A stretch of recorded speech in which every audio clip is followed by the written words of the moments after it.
میں مزید اضافہ ہو جاتا ہے جب ہم یہ دیکھتے ہیں کہ ان کے وقوع کا معین زمانہ بھی قبل از وقت بتا دیا گیا تھا کہ کب یہ انقلابات ہوں گے۔ یہ بتلایا گیا تھا کہ مسیح موعود کے زمانے میں ہوگا اور یہ ان کی صداقت کے لیے نشان ہوں گے۔ چنانچہ دیکھو، جس صدی میں پہلی ریل گاڑی ایجاد ہوئی اسی صدی میں حضرت مرزا غلام احمد صاحب قادیانی مسیح موعود علیہ السلام تشریف لائے۔ تکبیر!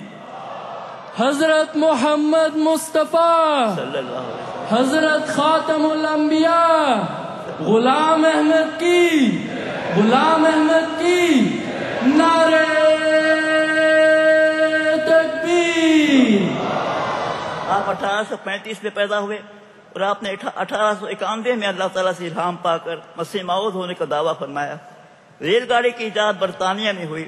1825 میں پہلی گاڑی پبلک کے استعمال میں آئی اور ڈارلنگٹن اور اسٹاکٹن کے درمیان برطانیہ میں چلی۔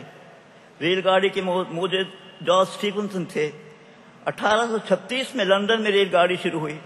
ہندوستان میں سب سے پہلی ریل گاڑی 1853 میں ممبئی سے تھانے تک چلی اور یہ 34 کلومیٹر کا فاصلہ 7 گھنٹے میں طے کیا۔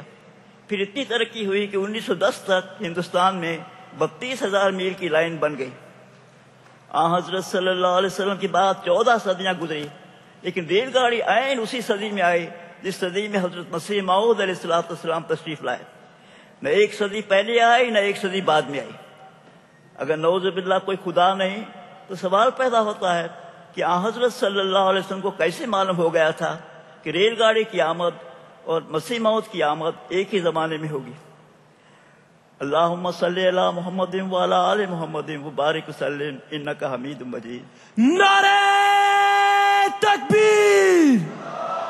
حضرت محمد مصطفیٰ، حضرت محمد مصطفیٰ غلام احمد کی، غلام احمد کی نعرہ تکبیر! نبی کا ایک امتیازی نشان اللہ تعالیٰ کی طرف سے علم غیب پر عبور دیا جانا ہے، لہذا اس پیش گوئی کے پورا ہونے سے ہمارے نبی کریم صلی اللہ علیہ وسلم کی عظمت بھی ثابت ہوتی ہے، نیز حضرت مسیح موعود علیہ السلام کی صداقت بھی ثابت ہوتی ہے، کیونکہ 19ویں صدی میں کسی نے بھی مسیح موعود ہونے کا دعویٰ نہیں کیا اور کسی نے بھی اونٹ کی سواری کے معطل ہونے اور ریل گاڑی کی ایجاد کو اپنی صداقت کے نشان کے طور پر پیش نہیں کیا۔ قرآن مجید میں سورہ تکویر میں 12 دفعہ لفظ اذا کے ساتھ 12 عظیم شان پیش گویاں بیان ہوئی ہیں جو موجودہ زمانے میں پوری ہو کر اللہ تعالیٰ کی ہستی کا ثبوت پیش کر رہی ہیں۔ ان میں ایک پیش گوئی یہ بھی ہے کہ وَإِذَا النُّفُوسُ زُوِّجَتْ، یعنی اور جب نفوس ملا دیے جائیں گے۔ ہمارا MTA مسلم ٹیلی ویژن احمدیہ انٹرنیشنل مسلسل اس پیش گوئی کے پورا ہونے کی یاد دلاتا ہے۔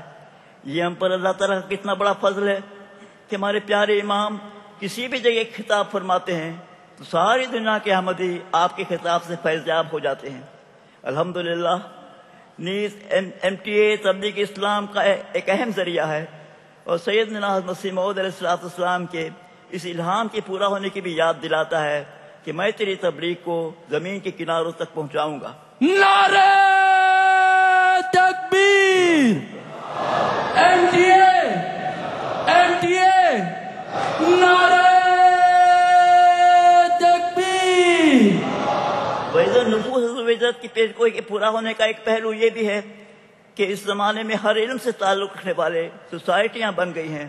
مختلف ممالک میں کانفرنسیں ہوتی ہے اور دور دور کے لوگ ایک جگہ جمع ہو کر تبادلہ خیالات کرتے ہیں۔ نیز ٹیلی فون بکثرت استعمال ہوتا ہے جس کے ذریعے سے ہم دور دور کے ملک کے لوگوں سے آسانی سے بات کر لیتے ہیں۔ نیز فیکس اور ای میل کے ذریعے ہمارا خط ہوائی جہاز سے بھی جلد منزل مقصود تک پہنچ جاتا ہے۔ 19ویں صدی سے پہلے خط کو پہنچانے کے لیے ریل گاڑی بھی نہیں تھی۔ خاکسار اب ایک اور قرآن مجید کی پیش گوئی کا ذکر کرتا ہے جو اس زمانے سے تعلق رکھتی ہے اور وہ بھی نہایت واضح طور پر پوری ہو چکی ہے۔ قرآن مجید نے اس طرح بیان فرمایا ہے کہ وَإِذَا السَّمَاءُ كُشِطَتْ، سورہ تکویر آیت 12، یعنی ایک زمانہ آئے گا جبکہ آسمان کی کھال اتار دی جائے گی، یعنی علم حیات اسٹرانومی میں بہت ترقی ہوگی۔ سیدنا خلیفۃ المسیح ثانی المسلم موعود رضی اللہ تعالیٰ عنہ اس آیت کی تشریح میں اپنی تفسیر کبیر میں فرماتے ہیں آسمان کی کھال کھینچی جائے گی، یعنی علم حیات میں حیرت انگیز ترقی ہوگی۔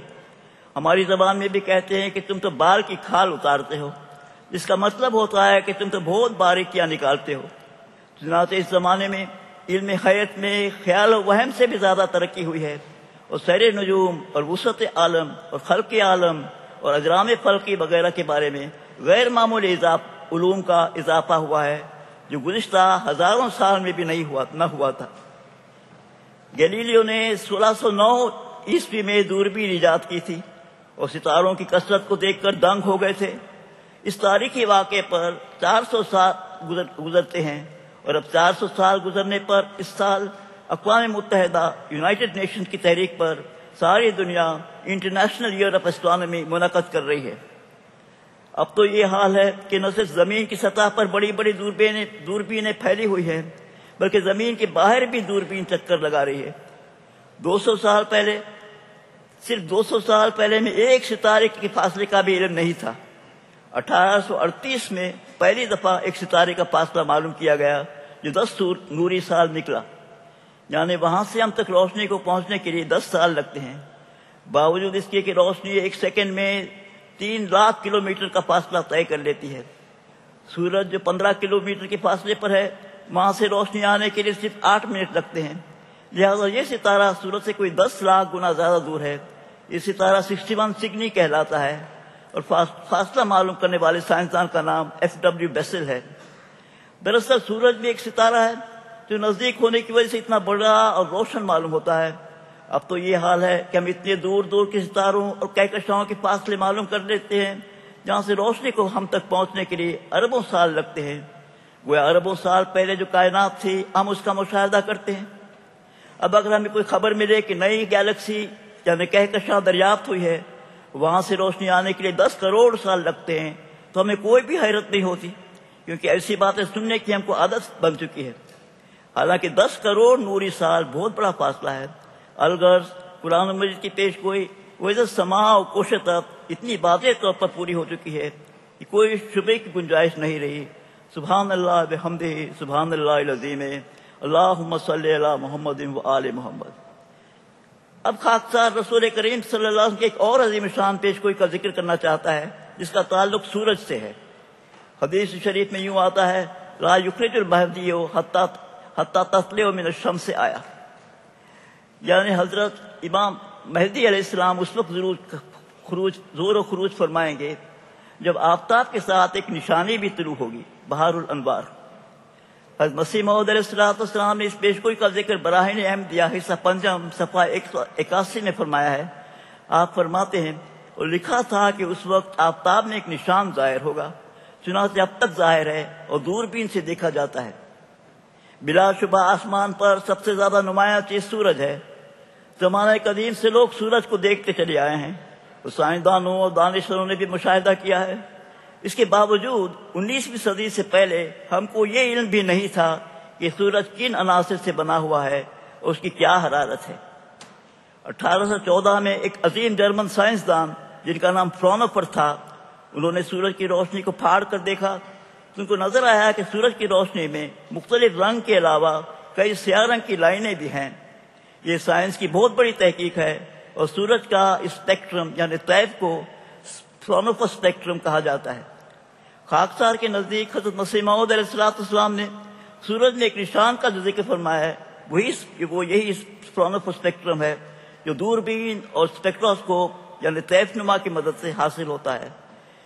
فرونوفر یہ سمجھ نہیں سکے کہ سورج کی روشنی میں سیاہ لائن کیوں ہے۔